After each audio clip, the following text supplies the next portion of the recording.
जीवन में असंभव कुछ भी नहीं है और जब जागो तब सवेरा होता है। अगर आपको ये लगता है कि मैंने बहुत से बुरे काम किए हुए हैं और अब इन गलत कामों को सुधारने के लिए कोई भी विकल्प नहीं है, तो आपको गौतम बुद्ध के जीवन की ये कहानी एक बार अवश्य सुननी चाहिए। एक दिन बुद्ध श्रावस्ती के ही एक गांव में भिक्षाटन के लिए पहुंचते हैं। जब बुद्ध गांव में प्रवेश करते हैं तो देखते हैं कि पूरे गांव में सन्नाटा छाया हुआ है। दूर दूर तक कोई व्यक्ति नजर नहीं आ रहा था। बुद्ध उस गांव के पहले द्वार पर जाते हैं और कहते हैं, भिक्षाम देहि, परंतु भीतर से बाहर कोई नहीं आता। बुद्ध दूसरे द्वार पर जाते हैं परंतु कोई दरवाजा नहीं खोलता। बुद्ध तीसरे द्वार पर जाते हैं परंतु उस द्वार से भी कोई व्यक्ति बाहर नहीं आता। फिर अचानक से एक दरवाजा खुलता है जिसमें से एक व्यक्ति बाहर निकलता है। वो जल्दी से बुद्ध का हाथ पकड़ता और उन्हें अपने घर में ले जाता है और कहता है, क्षमा करें बुद्ध, परंतु इस समय आप बाहर नहीं जा सकते। उंगलीमाल को श्रावस्ती की सीमा पर देखा गया है। सभी गांव वाले डर के मारे अपने अपने घरों की खिड़कियां, दरवाजे बंद करके बैठे हुए हैं। बुद्ध उस व्यक्ति से पूछते हैं, कौन है ये उंगलीमाल और उससे इतना भय क्यों है? वह व्यक्ति कहता है, उंगलीमाल एक राक्षस है।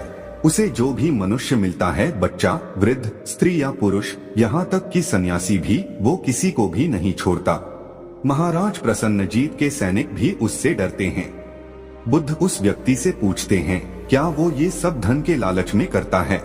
वो व्यक्ति कहता है, नहीं, धन का उसे कोई लालच नहीं है।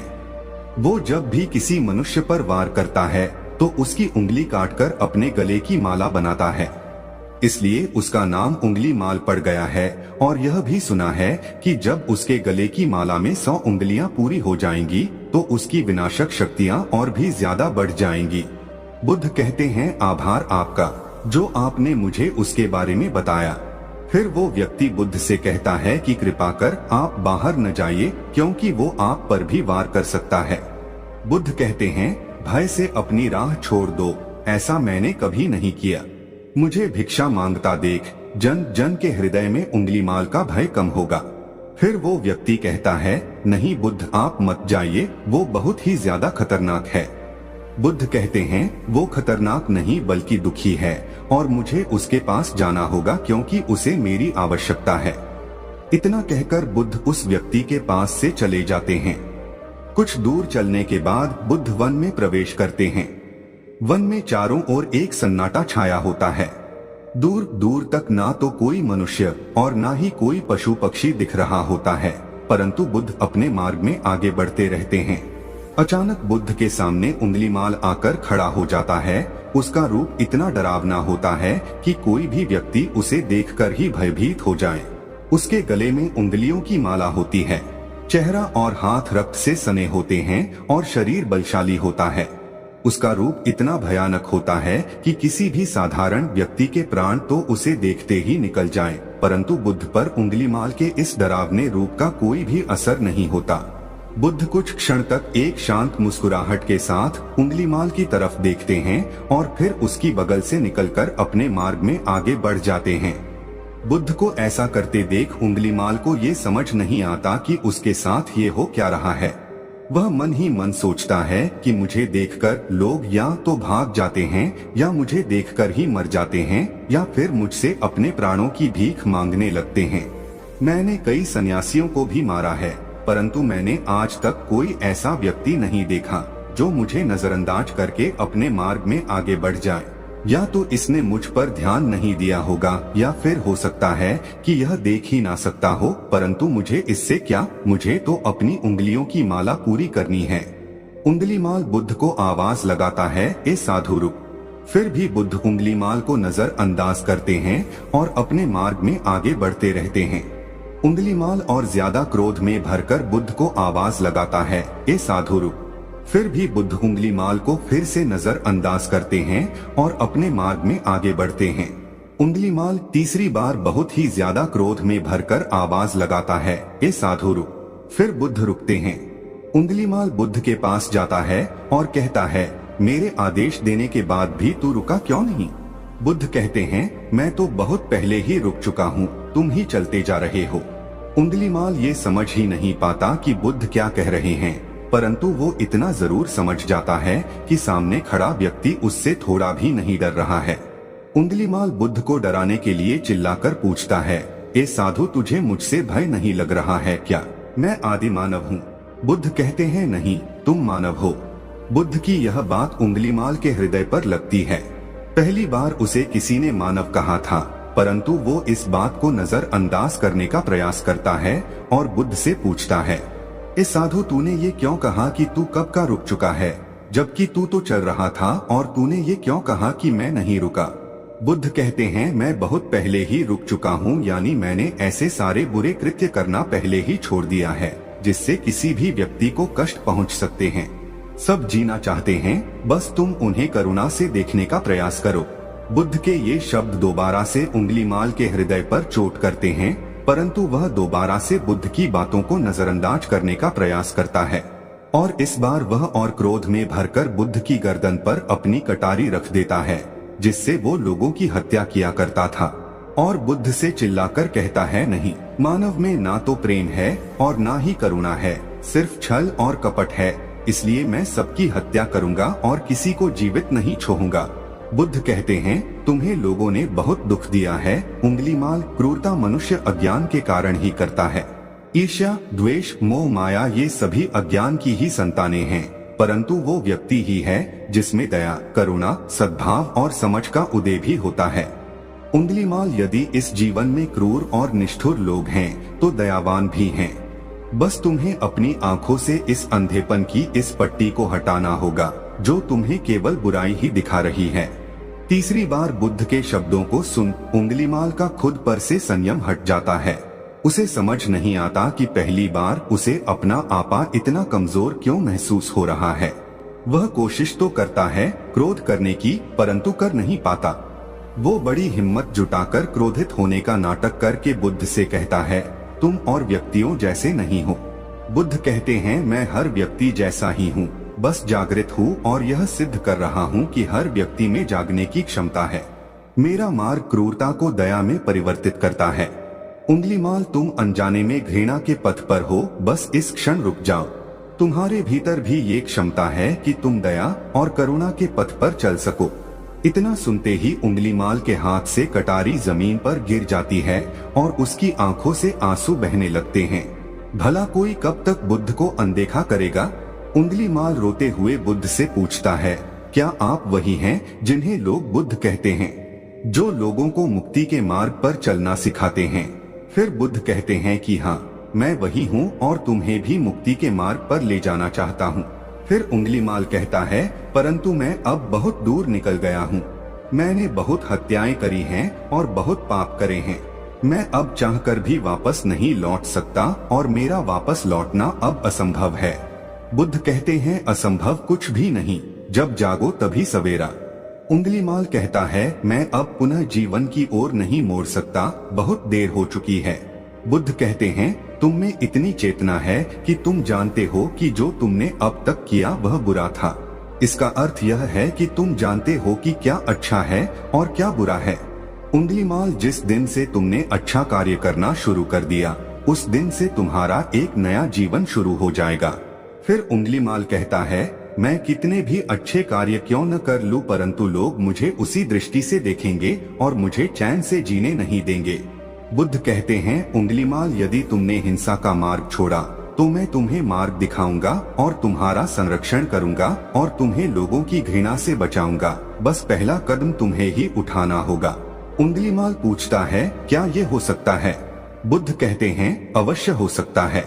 तुम में असामान्य बुद्धि है उंगलीमाल, तुम परम सत्य के पथ पर बहुत आगे जाओगे।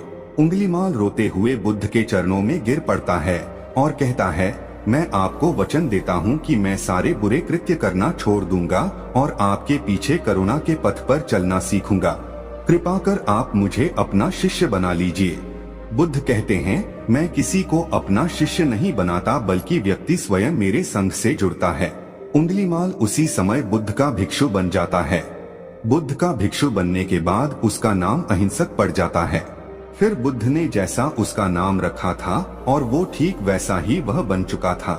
जब अहिंसक प्रथम बार अन्य भिक्षुओं के साथ एक गांव में भिक्षाटन के लिए जाता है तो गांव के कुछ लोग उससे बदला लेने के लिए उसे लाठी डंडों से पीटने लगते हैं।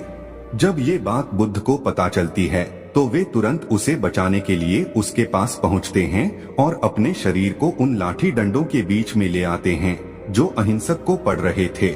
बुद्ध को देखकर वे गांव वाले डंडे और पत्थर मारना बंद कर देते हैं।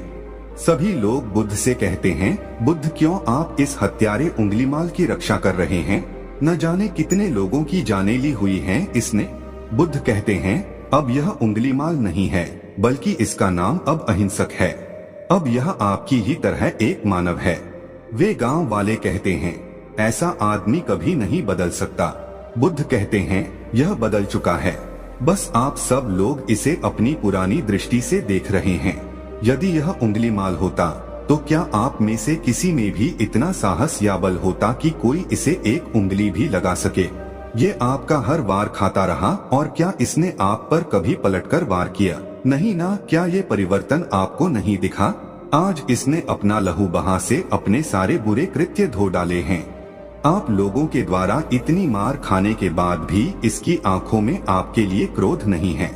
क्या यह बदलाव आपको नहीं दिख रहा है? यह तो बदल गया, परंतु आप कब बदलोगे? इतने में ही उन गांव वालों में से एक स्त्री कहती है, यह परिवर्तन मैंने स्वयं देखा है। वो स्त्री गांव वालों से कहती है, आप में से कौन ऐसा है जो दूसरों के दुख में दुखी हो, दूसरों की पीड़ा सहन ना हो तो उसे हर प्रकार की सहायता प्रदान करे, और ऐसा इस भिक्षु ने किया है। 2 दिन पहले एक व्यापारी अपनी पत्नी को लेकर जा रहा था और उसकी पत्नी प्रसव पीड़ा से व्याकुल थी। तब मैं पास से ही गुजर रही थी, इसलिए मैं भी दौड़ी दौड़ी गई। उस स्त्री की पीड़ा बढ़ती ही जा रही थी। घना जंगल होने के कारण उसे कहीं ले जाया भी नहीं जा सकता था। तभी यह भिक्षु वहां पहुंचा और इसने मुझसे पूछा कि क्या हुआ बहन? मैंने इसे बताया कि यह स्त्री प्रसव पीड़ा में है और इस घने वन में हम कुछ कर भी नहीं पा रहे हैं। कब तक यह कष्ट भोगेगी? कहीं इसके और इसके बच्चे के प्राण ना चले जाएं। फिर इस भिक्षु ने मुझसे कहा कि ऐसा नहीं होगा, मैं अभी अपने गुरु के पास जाऊंगा, वे अवश्य ही कोई मार्ग दिखाएंगे। इतना कहकर ये भिक्षु दौड़कर वहां से चला गया। बुद्ध कहते हैं कि फिर व्यथित हो अहिंसक मेरे समक्ष आया और मेरे पैरों में गिरकर मुझसे कहने लगा, बुद्ध एक स्त्री गहन प्रसव पीड़ा में है और उसकी पीड़ा बढ़ती ही जा रही है, कहीं माँ और बच्चे को कुछ हो न जाए। ये सब सुनकर बुद्ध ने कहा कि दौड़कर जाओ और उससे कहो, बहन जिस दिन से मेरा जन्म हुआ है मैंने जानबूझकर किसी भी प्राणी को कष्ट नहीं पहुंचाया है। मेरे सत्कर्म तुम्हारा सुरक्षा कवच बने और आपकी और आपके शिशु की रक्षा करे। अहिंसक ने मुझसे कहा, परंतु यह तो असत्य होगा बुद्ध। सत्य तो यह है कि मैंने आज तक बहुत से प्राणियों को कष्ट पहुंचाया है। यदि मैंने ऐसा कहा तो वे माता और शिशु उसी क्षण प्राण त्याग देंगे। फिर बुद्ध ने कहा, तो तुरंत जाओ और उस स्त्री से कहो, बहन जिस दिन से मेरा एक नया जन्म हुआ है मैंने सभी बुरे कृत्यों को त्यागा है और उस दिन से मैंने किसी भी प्राणी को कष्ट नहीं पहुंचाया है, और मेरे सत्कर्म आपका सुरक्षा कवच बने और आपकी और आपके शिशु की रक्षा करे। फिर अहिंसक ने बुद्ध से पूछा कि क्या मेरे सत्कर्म उन्हें बचा लेंगे? बुद्ध ने कहा कि अवश्य यह तुम्हारी अपनी कमाई है, या तो तुम इसे अपने लिए बचा कर रखो या फिर किसी पराये पर खर्च कर दो। अपने कमाए सत्कर्म को किसी पराये पर न्योछावर करने से पहले अहिंसक ने एक क्षण नहीं सोचा और वो उसी समय उस स्त्री और उसके शिशु की जान बचाने के लिए वहां चला आया। वह स्त्री कहती है कि हाँ, यह भिक्षु दौड़कर वहां आया और अभी भी वो स्त्री गहन पीड़ा से जूझ रही थी। इसने अपने दोनों हाथ जोड़े और आंखें बंद करके कहने लगा, बहन जिस क्षण से मैं भिक्षु बना हूँ उस क्षण के बाद मैंने कोई भी ऐसा कृत्य नहीं किया जिससे कि किसी भी प्राणी को कष्ट पहुँचे। मेरे सत्कर्म आपके लिए सुरक्षा कवच बने, आपकी और आपके शिशु की रक्षा करें। और इतना कहते ही उस स्त्री ने अपने बच्चे को जन्म दे दिया। फिर बुद्ध कहते हैं कि दूसरों के दुख से दुखी होने वाला यह व्यक्ति अहिंसक कैसे किसी को दुख दे सकता है? यदि ये भिक्षु मन का सच्चा ना होता तो वह स्त्री कब के अपने प्राण त्याग चुकी होती। फिर अहिंसक ने बुद्ध से कहा है कि इन्हें मत रोकिए बुद्ध, इन्हें मारने दीजिए और तब तक मारने दीजिए जब तक कि इनके मन का क्रोध शांत ना हो जाए। फिर बुद्ध अहिंसक से कहते हैं, कर्म और गुणों के भंडार हो तुम। आज तुमने अपने नाम अहिंसक को सिद्ध कर दिया है।